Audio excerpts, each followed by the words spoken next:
Hello नमस्कार दोस्तों, मैं उमा शंकर मिश्रा और आप विजिट कर रहे हैं USM real update YouTube channel पे। अगर आपकी एज 25 से 40 वर्ष की है और आपको ऐसा लगता है कि अब हम अपने जीवन में कुछ नहीं कर सकते, तो आप इस बाज की कहानी को लास्ट तक ज़रूर सुनना। चलिए बढ़ते हैं कहानी की ओर। वैसे तो पूरी दुनिया में पक्षियों की 10,000 से भी ज़्यादा प्रजातियां पाई जाती हैं और सभी के पास 2 पंजे, 2 पंख और 1 गर्दन होती है। लेकिन इन्हीं में से एक ऐसा पक्षी है जिसकी एक अलग ही पहचान है, जो 120 किलोमीटर प्रति घंटे की रफ्तार से आसमान का सीना चीर के हजारों मीटर ऊपर उड़ जाता है, जो खुद के कई गुना अधिक वजन के शिकार को भी अपने पंजों में दबोच कर उड़ जाता है और इसीलिए उसे पक्षियों का राजा कहा जाता है, जो एक इतना ऊंचा मुकाम हासिल करता है अपनी ट्रेनिंग और अपनी पुनर्जन्म की वजह से, जिसे हम बाज के नाम से जानते हैं। अगर आप भी इस दुनिया में एक मुकाम हासिल करना चाहते हैं तो एक बाज को बाज बनने का पूरा सफ़र आपको जानना बहुत ज़रूरी है, क्योंकि 25 से 40 वर्ष की उम्र तक आने के बाद भी लोगों को रिस्क लेने से डर लगता है। लेकिन एक बाज की जीवन की शुरुआत ही रिस्क से होती है। जिस उम्र में बाकी पक्षियों के बच्चे सिर्फ चूं ची करना सीखते हैं, उस उम्र में एक मादा बाज अपने बच्चे को पंजों में दबोचकर हजारों मीटर आसमान की ऊंचाई में उड़ जाती है, उसे ये बताने के लिए कि तेरा जन्म आसमान का सीना चीर के सबसे ऊपर उड़ने के लिए हुआ है। तेरा जन्म पक्षियों का बादशाह बनने के लिए हुआ है। ज़मीन से हजारों मीटर ऊपर ले जाकर मादा बाज अपने पंजों से उसे छोड़ देती है और यहीं से शुरुआत होती है उसके हाई रिस्क ट्रेनिंग की। वो चूजा ज़मीन की तरफ तेज़ी से गिरने लगता है। थोड़ा नीचे आता है तो उसके पंख खुलने लगते हैं।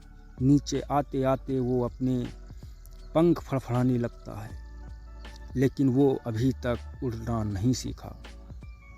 वो ज़मीन से कुछ ही ऊपर होता है। ऐसा लगता है कि कुछ ही सेकंड में उसका जीवन समाप्त हो जाएगा, लेकिन अचानक एक पंजा उसे अपने गिरफ्त में ले लेता है और वापस आसमान में उड़ जाता है।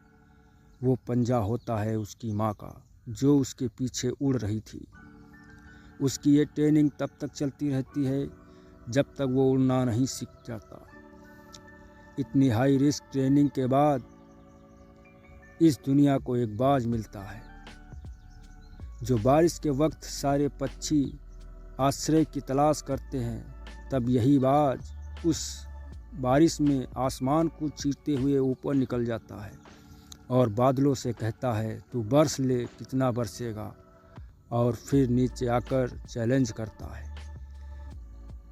एक बाज की उम्र लगभग 70 साल होती है। जब वह 40 साल का होता है तब एक परेशानी उसकी ज़िंदगी में मौत बनकर आती है, जो आपकी परेशानियों की तुलना में बहुत बड़ी होती है, क्योंकि 40 साल की उम्र में बाज की चोंच इतनी मुड़ जाती है कि उसे शिकार निगलने में बहुत परेशानी होती है। उसके पंख भारी हो जाते हैं, छाती से चिपकने लगते हैं, जिससे उड़ना बहुत मुश्किल हो जाता है। उसके पंजे लंबे और लचीले हो जाते हैं, जिससे वो शिकार को सही से नहीं पकड़ पाता। अब बाज के पास सिर्फ 3 रास्ते होते हैं। या तो वो अपने शरीर को त्याग दे, या गिद्ध की तरह छोड़े हुए भोजन पर निर्भर हो जाए, या सबसे कठिन और पीड़ादायक रास्ता अपने आप को पुनः स्थापित कर फिर से आसमान का सीना चीरकर उड़े। और वो बाज इसी तीसरे रास्ते को चुनता है और वह अपने पास की सबसे ऊंची चोटी पे पहुंच जाता है। वहां पर अपना घोंसला बनाता है और फिर शुरू होता है परेशानियों को जड़ से उखाड़कर आसमान में उड़ने का सफ़र। वह अपनी चोंच को एक चट्टान पर मार मार कर तोड़ देता है, लहूलुहान हो जाता है और इंतज़ार करता है नई चोंच के आने का। उसके बाद अपनी चोंच से अपने पंजे को काट देता है और फिर इंतज़ार करता है नए पंजों के उगाने का। उसके बाद वह अपने एक एक पंख को अपने शरीर से अलग करता है और फिर इंतज़ार करता है नए पंख उगाने का। और इस प्रक्रिया में उसे समय लगता है पूरे 5 महीने का। इन 5 महीनों में कड़ी तपस्या से एक बाज का पुनः जन्म होता है। वो फिर से तैयार हो जाता है आसमान का सीना चीरकर उड़ने के लिए। जो 3 रास्ते के बाज के पास थे वही 3 रास्ते आपके पास होते हैं, लेकिन कुछ लोग पहले रास्ते को चुनते हैं और परेशानियों के तले दब जाते हैं। ज़्यादातर लोग दूसरे रास्ते को चुनते हैं।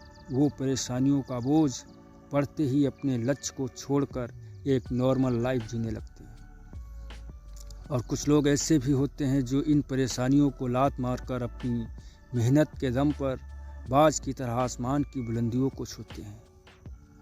दोस्तों, बाज की यह ट्रेनिंग हमें बहुत बड़ी सीख देती है कि अगर रिस्क लेना पड़े